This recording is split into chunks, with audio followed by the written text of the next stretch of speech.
ต่อคลิปใหม่มาดิต่อคลิปใหม่นะเปลี่ยนปุ่มกันเป็นปุ่มสีอาจจะน่าเบื่อนะเป็นปุ่มสีซะแล้ว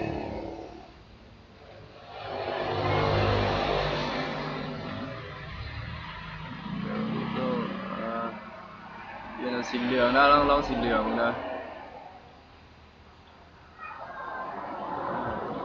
ผมกดตัวนี้เป็นสีแดงวันนี้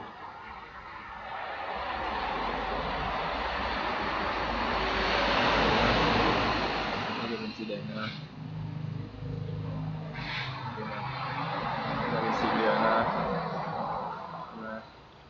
โอเคมาลุยกันวันนี้จะมาสอนการใส่รหัส Windows นะหรือว่าใส่ปุ่มล็อกคอมนะกับการเปลี่ยนรูปการใส่รูปในตัวนี้นะปุ่ม Windows นะวิธีการเข้าก็มีอยู่กันหลายวิธีนะวิธีที่หนึ่งก็เอาเข้ามานี่ปุ่ม Windows แล้วเข้ามาที่ Control Panel คือเก่านะวันนี้มาเลื่อนหาตัวคำว่า user ให้เขาแล้ว user โอเคอยู่นี่นะ user account กดเข้าไปนะมันจะมีการเปลี่ยนแต่ละปุ่มนะวิธีที่2ก็คือเข้ามาที่category นี่นะเพื่อมันจะเบิ่งง่ายโอ้ยต้องหักคาคอเพื่อจะเห็นเบิ่งง่ายมันจะย่อเข้านะง่ายขึ้นคำว่าตัวนี้นะ clock language and region เฮ้ยโมแมนเฮ้ยลงคลิปเข้าเอาไว้ user account and family safety นะโอ้ยจะไม่ไปใส่นี่นะ user account นะการเข้าวิธีที่3ก็คือง่ายๆเลยกดเข้าไปปุ่มนี้เลยนะมันจะมีการ change password นะ remove password มีการเปลี่ยนรหัสในการย้ายรหัสหรือการลบรหัสของเขาเนาะนี่เปลี่ยนรูป change your picture นะเปลี่ยนรูปตัวนี้นะอันนี้ change your account name เปลี่ยนชื่อตัวนี้นะเปลี่ยนชื่อเวลาลงวิดีโอเราตั้งชื่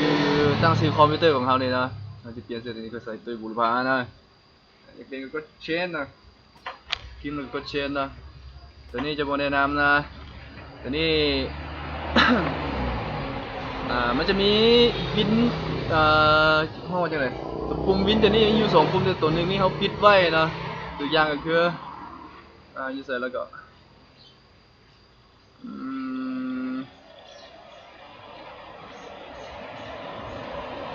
โอ้ยโมเมนต์ตัวนี้นะลงโมเมนต์ปุ่มนี้นะเอาไปกัน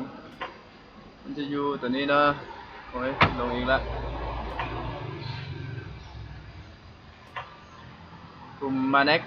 another account ตัวนี้นะมันจะมีตัวนี้เขาจะปิดไว้นะ turn on มันจะออกมาแต่เขาจะบ่ใส่นะ create ตัวนี้แต่อย่าเปิดตัวนี้นะแต่เขาจะบ่เปิดนะเขาจะมาใส่รหัสกับเปลี่ยนรูปเอารูปนี้ใส่ก็พอนะเราจะใส่รหัสคอมพิวเตอร์หรือว่าการล็อกคอมเนาะล็อกวินโดว์คำว่า change password เราเขียน password ใส่ตัวนี้เป็นนี่ password เก่านี่ password ใหม่นะโอ้ยใหญ่เลยนี่ตัวนี้จะเป็น password เก่าเขียน password เก่าใส่นะถ้ามี password แล้วเลยนะถ้าบ่มีเที่ยวก็ตั้งใส่ใหม่นะเขียนเข้าไปเลยตัวนี้ค่อยมีแล้วนี่ password ใหม่วิธีการเปลี่ยน password ตัวนี้เป็นการเปลี่ยน passwordกด change ไปนะตัวที่2วิธีที่2การใส่รูปตัวนี้นะกดเข้ามาตัวที่ change your picture นะเลือกเอามีรูปหลายๆรูปตามใจดีที่ท่านมักนะกีตาร์มันก็ใส่ไปแต่ต้องการรูปของเขานะกดเข้ามาตัว change picture อยู่พี่นะหรือว่า browse picture นี่ก็ได้นะต้องการนี่ก็เลือกเอานะรูป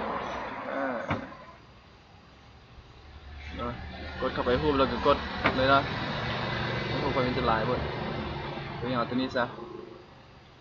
กดตัวนี้แล้วก็กด Open แล้วก็เรียบร้อยนะโอ้ยภาษาอังกฤษว้าวโหลดมาได้บริเฮียนะอยู่มีเวลา แล้วเลือกรูปแล้วก็กดเชียนแล้วก็โอเคนะ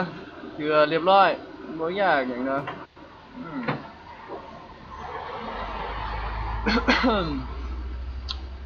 อันนี้ต่อเบิ่งเวลายังหลาย5 นาทีละยาวได้สำนี้ก่อนนะได้อัดคลิปหน้า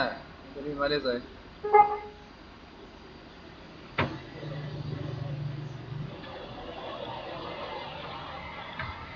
คลิปหน้าคลิปมันยาวแล้วนะพวกคลิปต่อไปผมมีเพียงที่การนำข้อความอัดวิดีโอลงนะถ้ามีเวลาจะสอนการ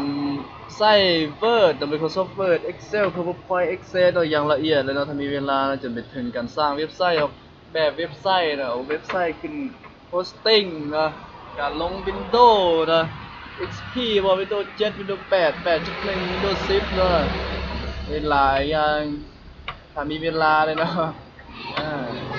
เอาขอจบตรงนี้ก่อนเจอกันคลิปหน้าตามเคย Goodbye